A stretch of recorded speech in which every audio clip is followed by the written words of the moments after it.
Hi అండి, నమస్తే. Welcome back to our channel STR gallery. ఈరోజు వీడియోలో బ్రెడ్ హల్వా చూపించబోతున్నానండి. చాలా ఈజీగా అండ్ టేస్టీగా ప్రిపేర్ చేసుకోవచ్చు. మనకి ఇంట్లో స్వీట్ తినాలనిపించినప్పుడు ఇలా 10 నిమిషాల్లో ఇలా బ్రెడ్ హల్వా చేసేసుకోవచ్చు అండి. చాలా టేస్టీగా ఉంటుంది.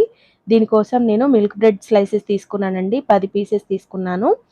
హల్వా టేస్టీగా రావాలంటే బ్రెడ్ కొంచెం డ్రై అయ్యాక చేసుకుంటే నూనె ఎక్కువగా పీల్చకుండా ఉంటుందండి. బ్రెడ్ని 4 వైపులా ఇలా అంచులు కట్ చేసి ఈ విధంగా ముక్కలుగా చేసుకోవాలి.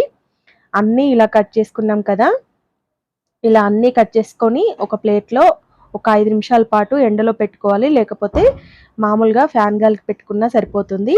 ఇప్పుడు డీప్ ఫ్రైకి సరిపడా ఆయిల్ పెట్టుకోవాలి స్టవ్ మీద.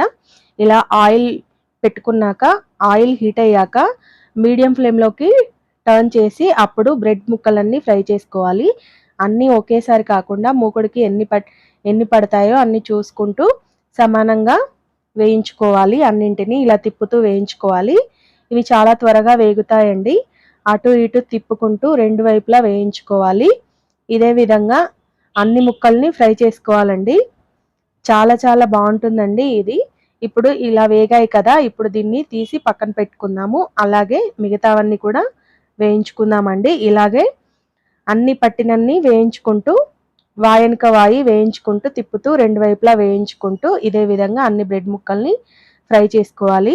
ఇప్పుడు హల్వా ఎలా ప్రిపేర్ చేసుకోవాలో చూద్దామండి.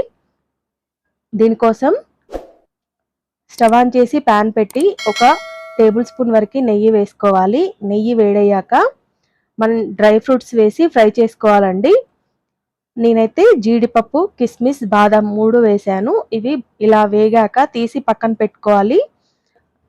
ఇప్పుడు ఇదే ప్యాన్లో 10 బ్రెడ్ స్లైసెస్కి సరిపడా 300 గ్రాముల చక్కెర వేసుకోవాలండి. మనకైతే 300 గ్రాముల షుగర్ కరెక్ట్గా సరిపోతుంది దీనికి.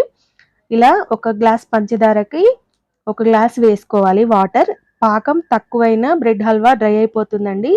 పొడి పొడిగా ఉంటుంది, ముద్దలాగా రాదు. దీనికి ఎటువంటి తీగ పాకం అవసరం ఉండదు. గులాబ్ జామున్ పాకం కన్నా కొంచెం ఎక్కువగా రావాలి. పట్టుకొని చూస్తే మనకి జిగురుగా రావాలండి. ఇప్పుడు ఇందులో 1 టీ స్పూన్ వరకు నేను ఇలాచీ పౌడర్ వేసుకున్నాను.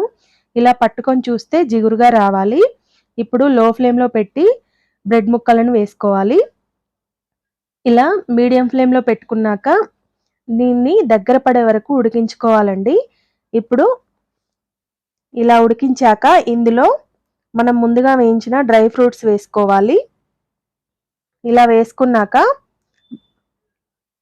ఇందులోనే మనము కాచి చల్లార్చిన పాలు ఒక చిన్న గ్లాస్ వరకు యాడ్ చేసుకోవాలి. ఇలా వేసి దగ్గర పడే వరకు బాగా కలుపుకోవాలండి. బ్రెడ్ హల్వాకి పాలు ఎక్కువగా పట్టవు. ఈ 10 బ్రెడ్ స్లైసెస్కి ఒక చిన్న గ్లాస్ వరకు పాలు పట్టాయి నాకైతే. ఇలా పాలు వేసాక 2 నిమిషాల పాటు ఉడికించుకుంటే సరిపోతుందండి హల్వా. ఇలా బాగా దగ్గర పడ్డాక మనం రెడీ అయిపోయినట్టే హల్వా అనేది. చాలా చాలా టేస్టీగా ఉంటుందండి ఈ హల్వా. ఇంతేనండి, బ్రెడ్ హల్వా తయారైపోయింది. ఇది వేడిగా కంటే చల్లారాక తింటే చాలా చాలా టేస్టీగా ఉంటుంది. వీడియో నచ్చిందా? నచ్చితే లైక్ చేయండి, షేర్ చేయండి, సబ్స్క్రైబ్ చేసుకోండి. Thanks for watching.